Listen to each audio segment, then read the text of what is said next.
खटला चालू होता।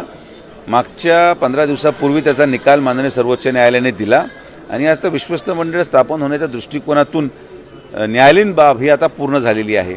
मला असं वाटतं की मंत्रिमंडळ विस्तारानंतर जो कोणी विधी व न्याय खात्याचा मंत्री असेल त्याला आम्ही निश्चित विनंती करू की यामध्ये विश्वस्त मंडळ करत असताना स्थानिकांना पण प्राधान्य मिळालं पाहिजे।